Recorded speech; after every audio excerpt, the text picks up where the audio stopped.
On a quiet morning in Anor Londo, before the bells, the Lord of Sunlight lifted his youngest daughter into a carriage that would carry her to the end of the world.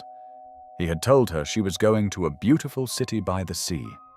He had told her she would be honored there. He had told her that her hair, which was the color of the sun he was named for, would shine for the men of that city the way it had once shone for him, and he had told her that he would come for her when the time was right. She believed him. She was small enough that everything he said was true. He did not come back. She is still asleep there, in a city no one returns to, holding an egg against her chest, her hair still gold beneath the dust of an age that ended without her. Take a slow breath. There is no hurry. We have the whole night. The man who lifted her into that carriage was once the most powerful figure in the known world. He was Gwyn, the first Lord of Sunlight. He had ended the everlasting dragons. He had built the city of the gods. He had been called father by half the names that still mean anything in this story. And by the time he carried his daughter to that carriage, he had already begun making decisions that the world has never recovered from. There is something at the center of his story that I want to hold until we have earned it. When it arrives, it will change what every act of his, every war, every sacrifice, every gift, every burning, actually was. By the end of this, the difference between holding on and saving someone may be a little harder for you to see than it was when we began.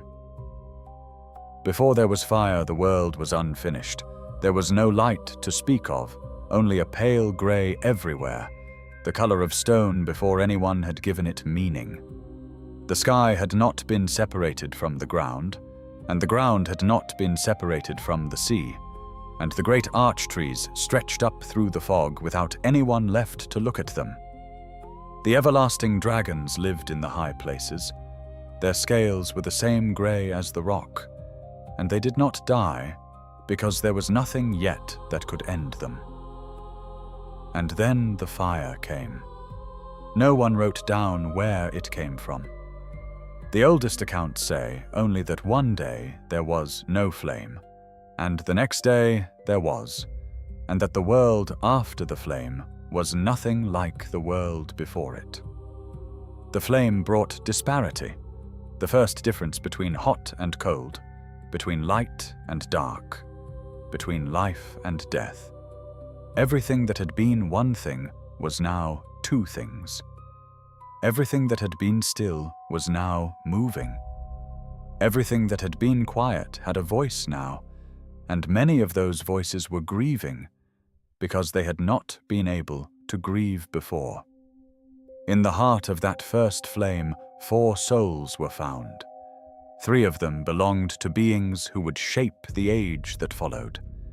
There was Nito, the first of the dead, the soul who carried in himself every passing that would ever come.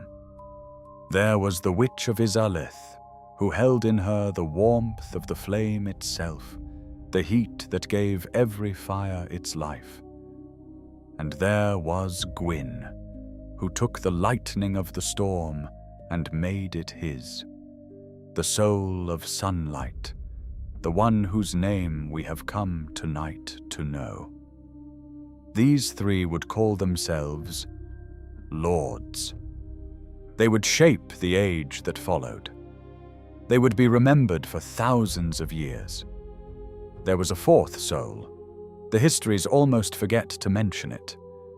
The 4th soul was found by someone the records call only the furtive pygmy. The word furtive matters. It means hidden, secretive, the kind of presence that slips past without being noticed. The records do not give the pygmy a name. The records do not give the pygmy a place. The only sentence that survives about that moment is 6 words long, and it has been written almost as an afterthought in every account that mentions it, so easily forgotten.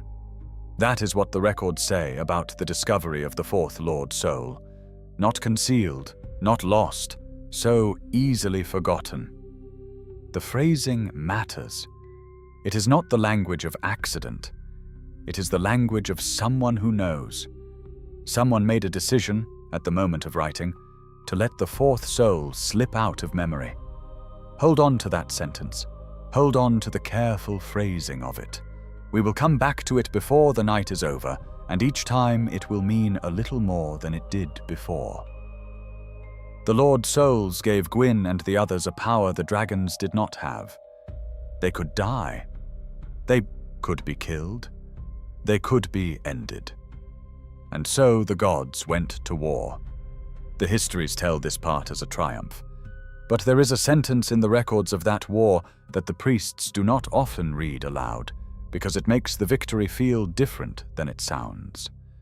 The sentence says that for every dragon slain, the gods lost 60 of their own. 60 for one. The everlasting dragons could not die. Their scales were the same as the bedrock of the world, and the bedrock of the world had no end. The Lord Souls had given the gods the means to begin a war.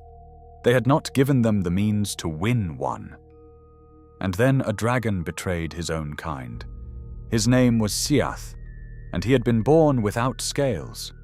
He was an albino, pale and soft where his kin were stone. He could be wounded.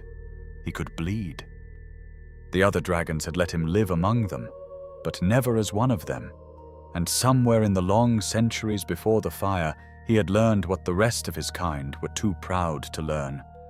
That the secret of their immortality was in the scales, and that scales could be peeled. Saeth came to Gwyn. Seath gave him the secret. Gwyn forged the lightning of the storm into bolts that could strip a dragon's scale from its flesh. And the war turned, and the war ended. This is the moment the histories prefer to forget. The gods did not win the war on the dragons. They were given it by a dragon who hated his own kind enough to betray them.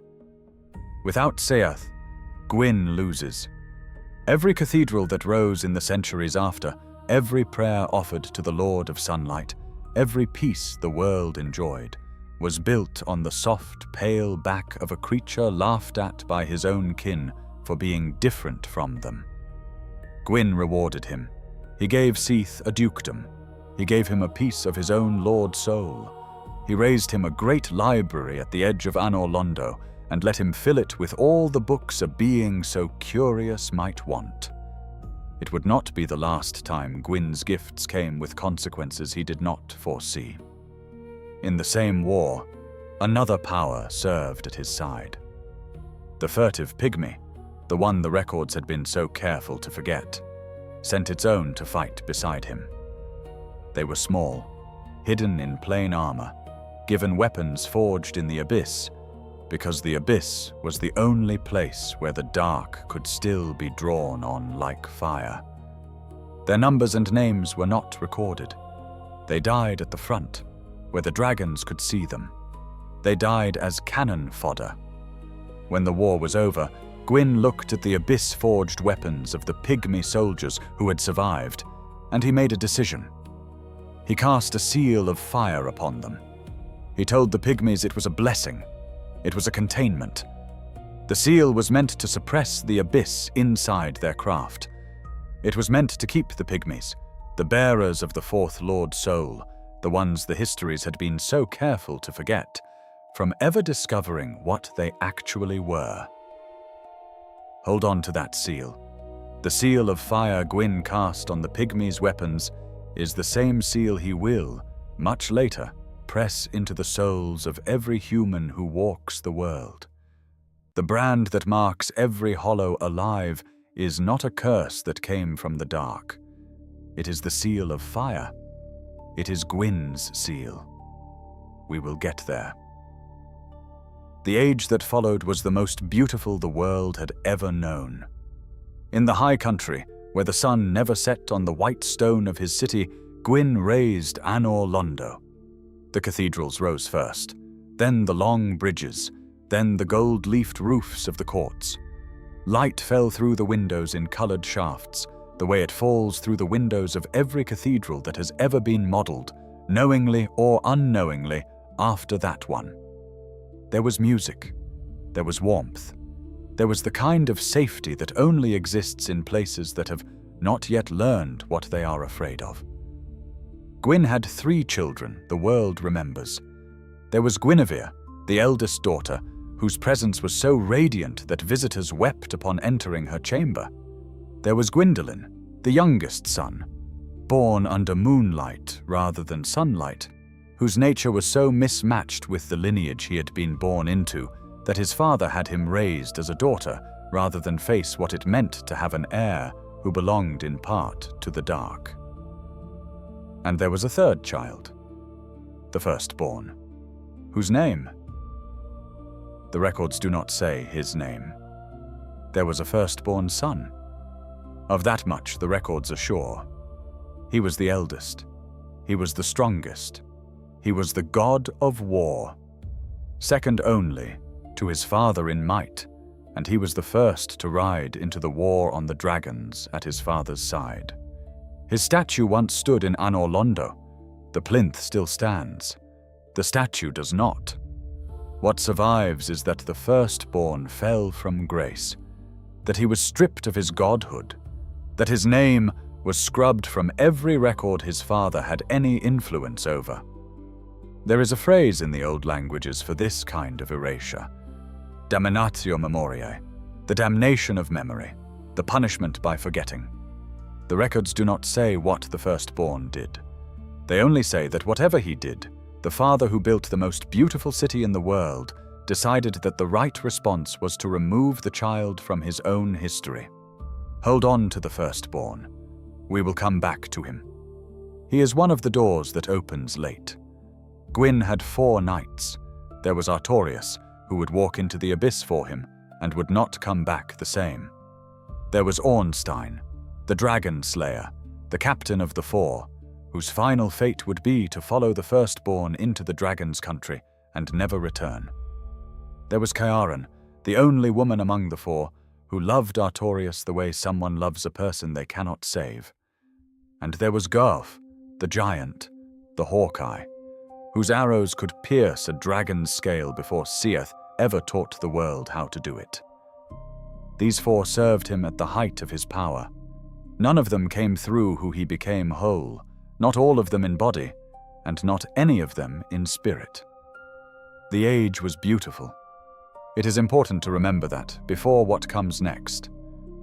The 4 knights laughed together in halls that have not echoed with laughter for 10,000 years, and a small girl named Filianor, the youngest of all his children, younger even than Gwyndolin, younger even than the firstborn before he fell, played in the sunlight in a courtyard that no longer exists, in front of a father who already knew, even then, what he was going to ask her to do.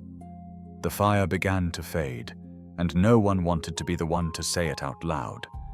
The Lord's souls had been drawn from the first flame, which meant the first flame was the source of the gods themselves. As long as the flame burned, the age of the gods continued. As the flame weakened slowly, the age built on it weakened too. The food from the gardens of Anor Londo did not taste the same. The light through the cathedral windows fell at angles no one could quite name as wrong. The bells did not echo as far as they used to. The Witch of Izalith heard it first. She was the keeper of warmth, the one whose lord soul was the heat of the flame itself, and so she felt the cooling before any of the others could. She came to Gwyn with a proposal. She would attempt to recreate the first flame. She would use her own soul as the seed. She would burn herself into a new fire to keep the age alive. Gwyn did not stop her. This is one of the moments that, looking back, changes shape. He did not stop her. He could have told her that some things end, and that an ending is not a failure, and that the fire was meant to fade. He did not. He let her go. She failed. She failed catastrophically. Her soul was not the first flame, only warmth, only part of what the original had been. and what she made when she tried was not a new fire, but a wound. The flame of chaos. The bed of chaos. A burning that consumed her and her daughters and the whole grand kingdom of Izalith with them, that turned the women of her court into demons whose names are no longer used aloud. Gwyn watched it happen. There is no record of what he said when the news reached him.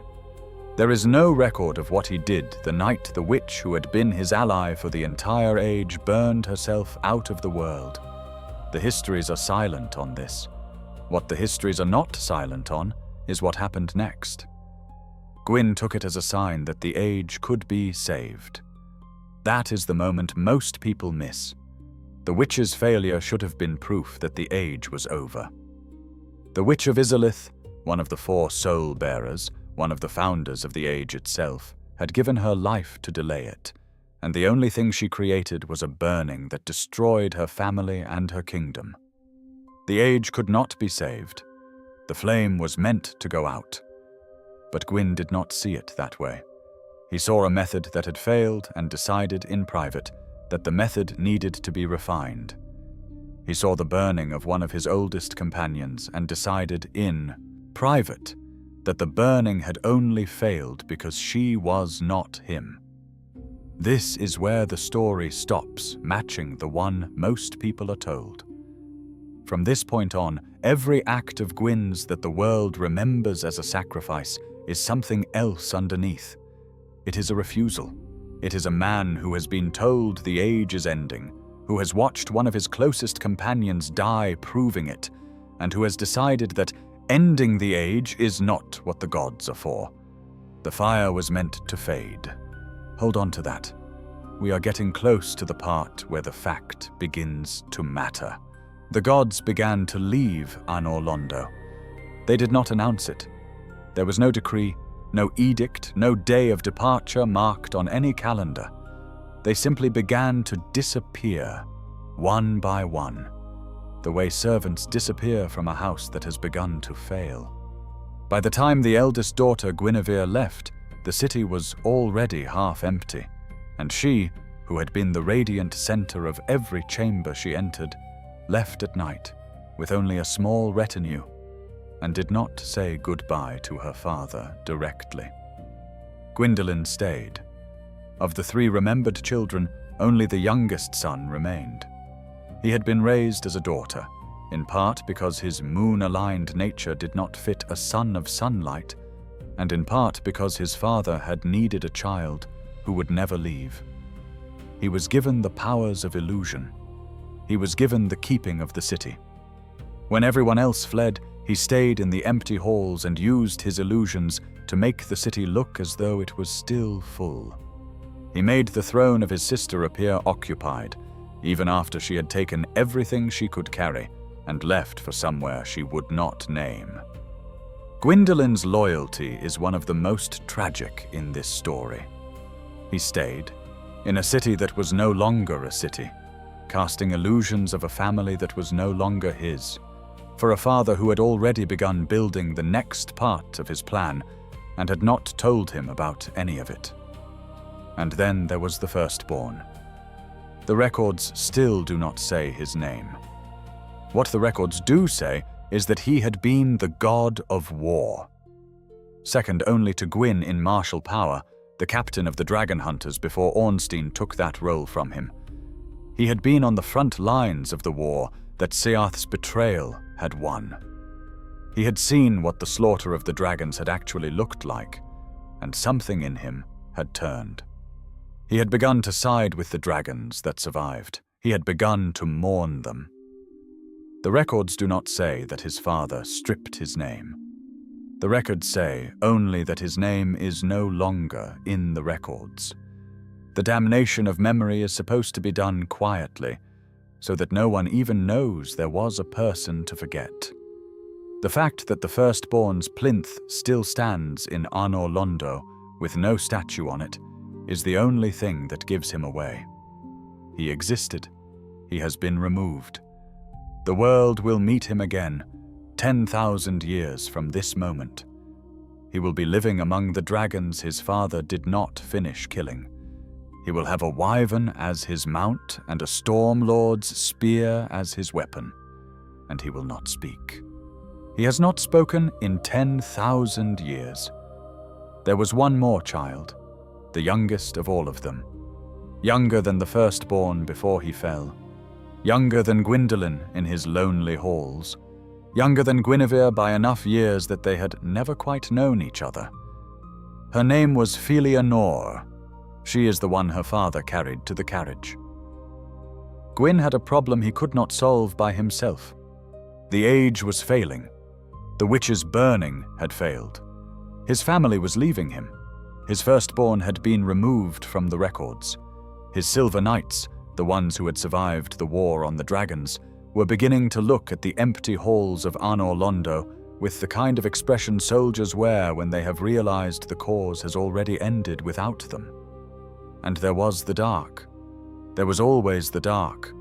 The fourth soul had not gone away just because the records had stopped writing about it. The pygmies still existed, scattered through the world the gods had never quite finished mapping. They had not noticed yet what they were. The seal of fire on their old weapons was still working, but they were there, and as the fire weakened, the dark inside them was, in its quiet way, beginning to listen for something. Gwyn made a decision. He would gather the pygmies into one place. He would give them a city.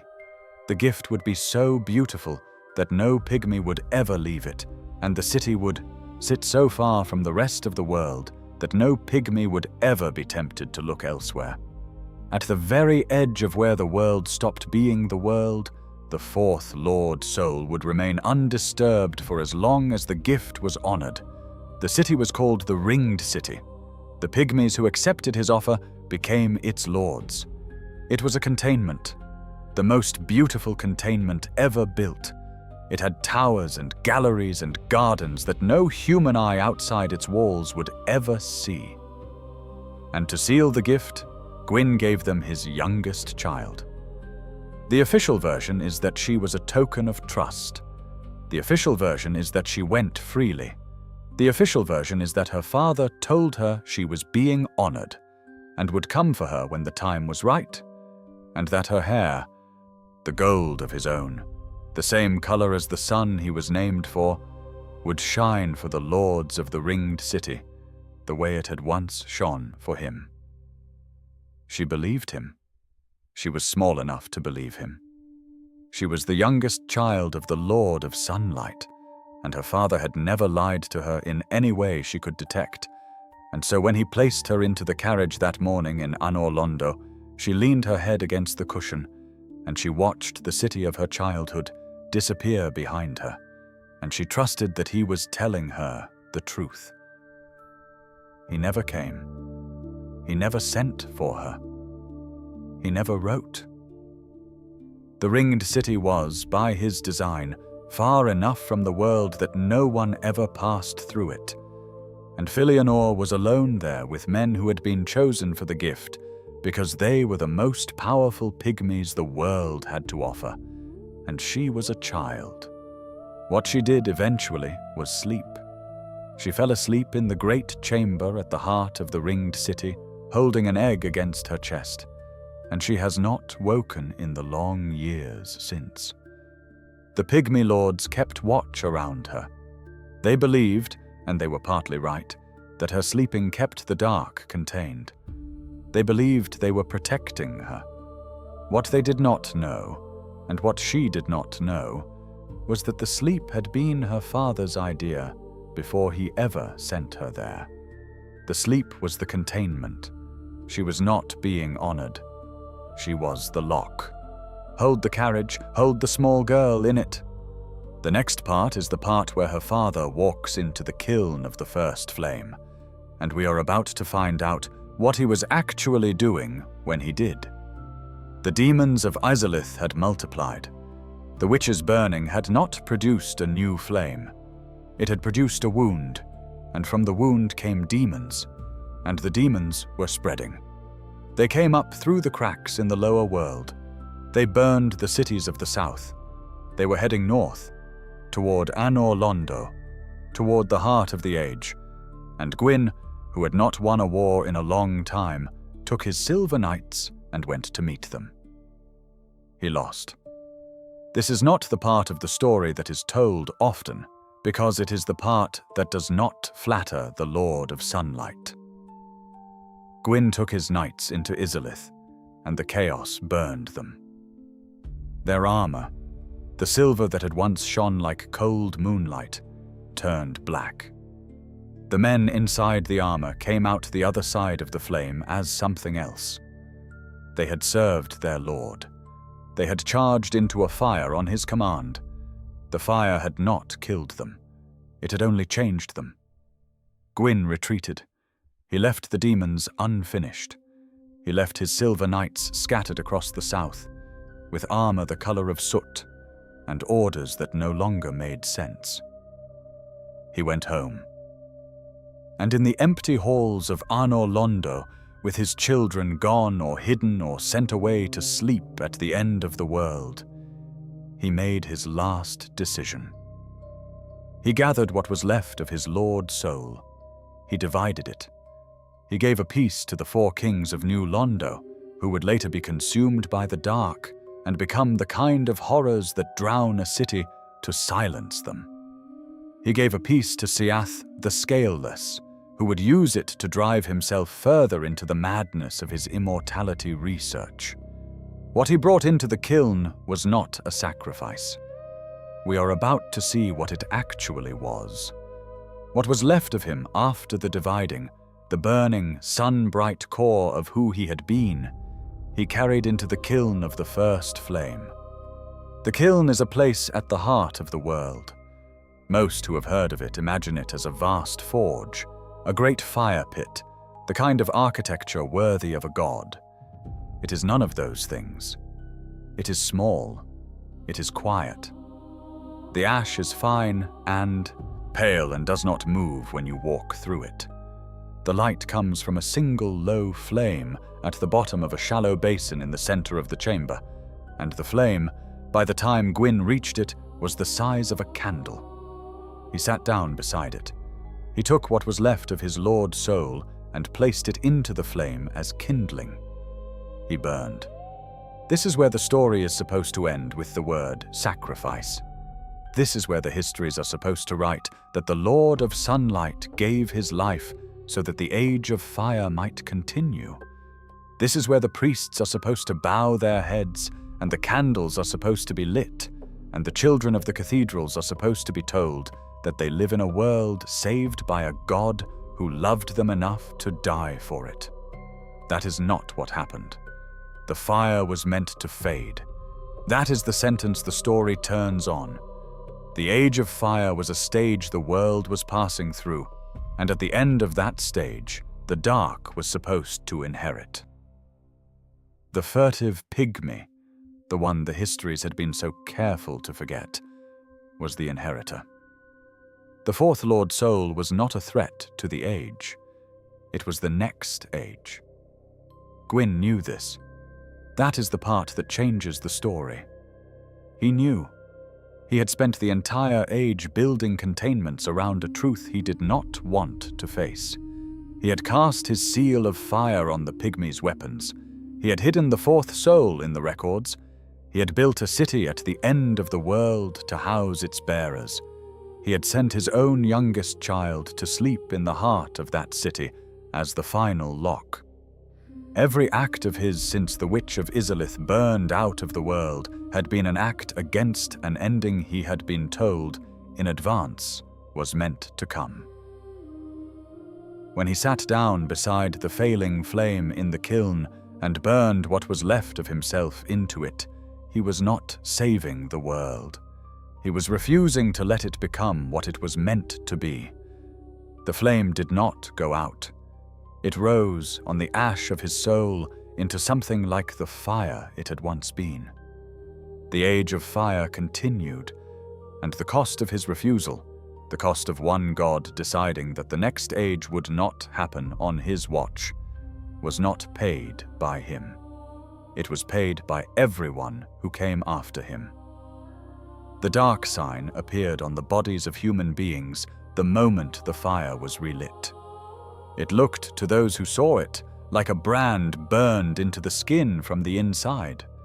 Its bearers discovered that the brand carried with it a strange new condition. They could die. They had always been able to die. But now, when they did, they came back. They woke up at the nearest place of fire, and they continued. And each time they came back a little less. Their faces grew thinner, their memories thinned with them.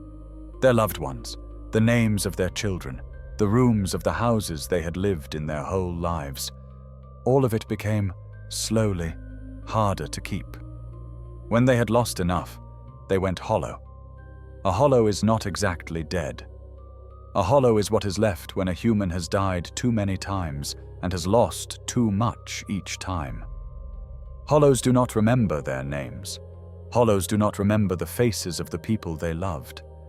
They wander, often in the places where they used to live, performing the small, repetitive actions of who they used to be, sweeping a hearth that no longer holds a fire, setting a table for a family that has not been there in centuries. They are mostly empty. The empty parts of them ache, even though there is nothing left in them to know what aching is. The dark sign is the seal of fire. It is the same seal Gwyn cast upon the abyss-forged weapons of the pygmies after the war on the dragons. The same containment, the same suppression. He had pressed his seal onto the work of one civilization to keep their nature buried, and at the end of his life he pressed it onto the souls of every human being in the world to do the same thing on a larger scale. The dark sign is not a curse from the dark. The dark sign is Gwyn's seal, pressed directly onto the dark soul itself. Every hollow who has wandered the world losing the names of their children has been losing them because one god could not let an age end.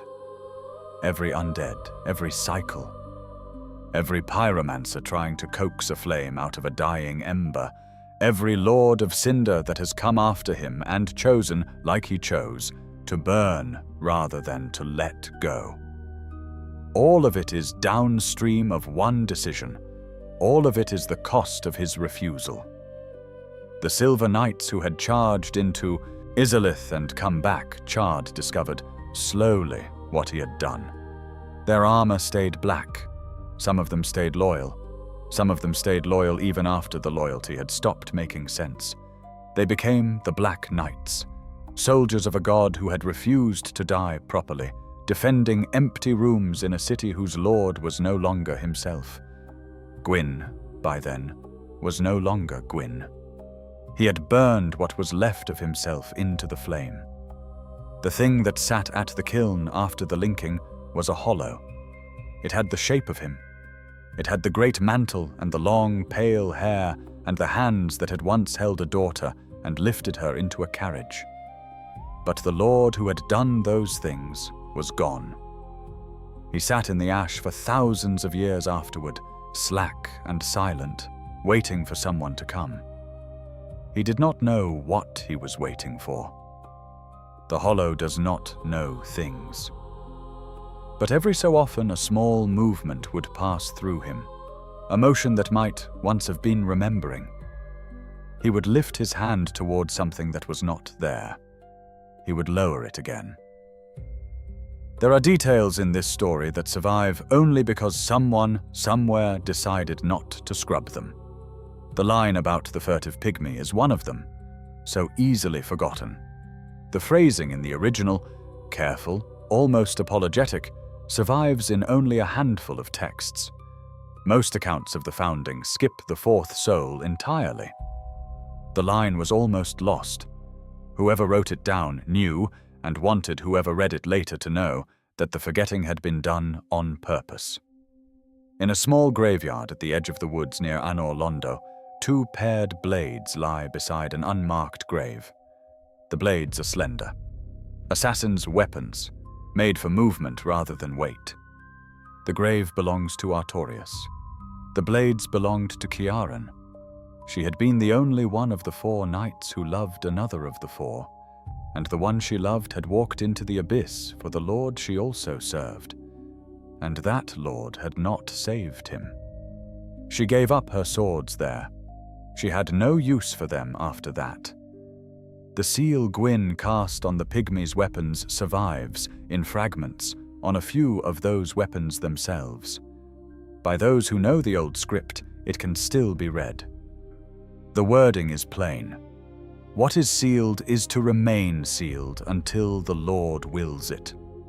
The Lord, by the time anyone can read the seal in the present age, has been hollow for 10,000 years. The seal has not been lifted. It is still active. It is still pressing down on every hollow alive. The plinth where the firstborn statue once stood is in a back chamber of Anor Londo. The chamber is rarely entered. The plinth is empty. The dust on it has not been disturbed in a long time. There is on the floor in front of the plinth a faint outline, the kind of outline left by a heavy object that was removed in a hurry. Whoever scrubbed the firstborn's name from the records did not also scrub his outline from the floor. The mark of the statue is still there. It has been there for 10,000 years. It will be there until the city falls. These are the details the priests do not preach. These are the lines that survive in the margins, in the inscriptions of forgotten weapons, in the worn stone of empty plinths. These are the parts of the story the official histories did not finish hiding. They are the reason any of this story is still recoverable. If they had been hidden completely, the only version of Gwyn the world would have left would be the Lord of Sunlight, the savior of the age, the god who burned to give us the fire we still warm our hands by. The histories almost achieved that. They got close. They missed the line about the furtive pygmy. They missed Ciaran's grief. They missed the seal. They missed the plinth. They missed, perhaps most importantly, the small girl in the carriage. Because some things are not preserved by being written down. Some things are preserved by the shape they leave in everything around them. The Age of Fire continued. It did so the way refused endings always continue, unsteadily, with the help of more and more people willing to put themselves into a fire that was meant to have gone out long ago. The Lords of Cinder. Each of them was told they were saving the world. Each of them rose afterward as a hollow shape that looked sometimes like the Lord they had been. Some refused. Some rose from their thrones in the late ages and would not do it again. And the world by then had learned what most people had always known and never said aloud, that every Lord of Cinder, including the first, had not been a savior, but a delay. A small, unkindled woman, in one of the last ages, walked into the kiln of the first flame with her firekeeper at her side. She did not link the flame. She let it burn out. The Age of Fire ended that night. The hollows did not stay hollow.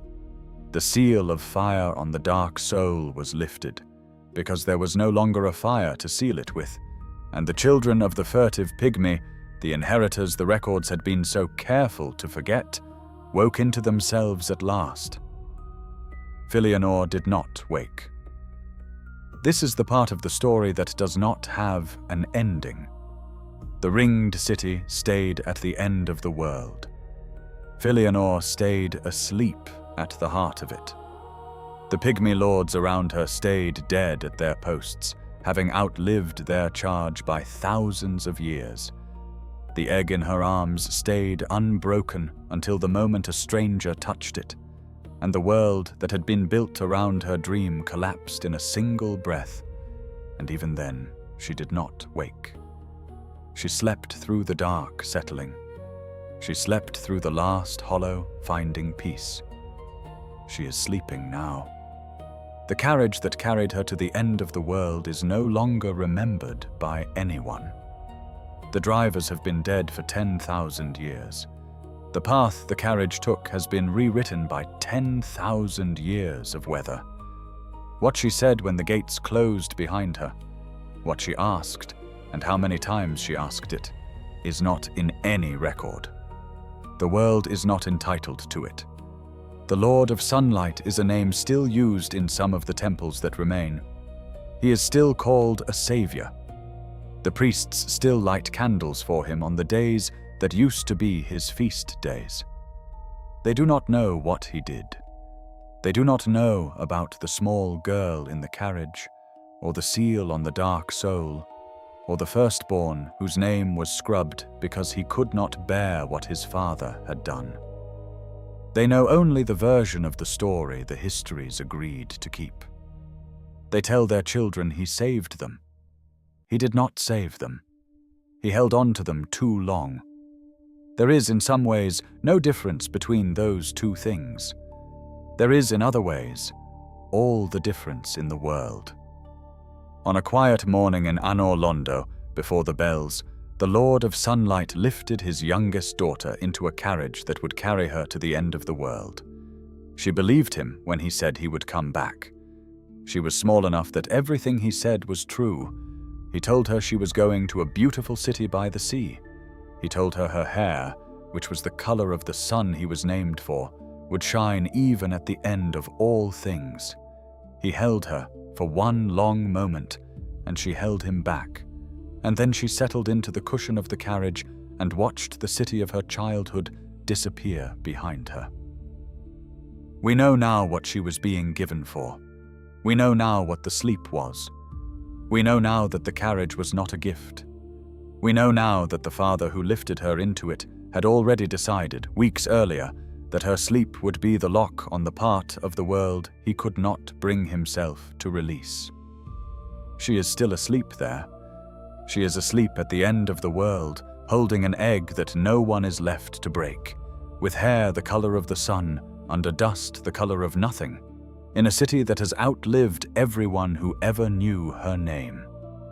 She is asleep through the end of the age and the dark that settled after it.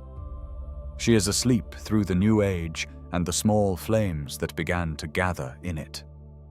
If the cycle holds, if it always does, she will be asleep when the next age fades, and the next, and the next. She is asleep because her father did not come back for her. She is asleep because the thing he could not bring himself to do was let go. This is the part of the story that does not have a clean lesson. There are people in our own lives we have held on to past the point we should have let them go. Not in the same way. Not at the cost of the world. But the shape of it, the small refusal, the not quite honest reason we give ourselves, the moment where the right thing to do would be to release and instead we tighten our grip. Most of us know that shape. Most of us have called the holding by another name. Love, loyalty, sacrifice. The names we give it are kind. Underneath them is the same shape Gwyn's was. The fear of the next thing. The refusal to be the one who lets the age end. If this story is good for anything tonight, it is good for sitting with that. Not for fixing it. Not for solving it. Just for noticing, for one slow breath, that it is there. If these stories help you, if the long quiet of them gives you something you can rest in, please consider clicking the like button or subscribing to the channel. Each one helps these tales reach a few more people who are looking for a place to lay their thoughts down at the end of the day. For now, let the rest of the night be still. In a city at the end of the world, a small girl with gold hair sleeps in a great chamber. Her hands are folded around an egg. The egg is warm. The dust does not move. The light, what little of it reaches the chamber, falls across her face the way her father's promise once did, when she was small enough that everything he said was true. She is breathing slowly. So are you. Good night.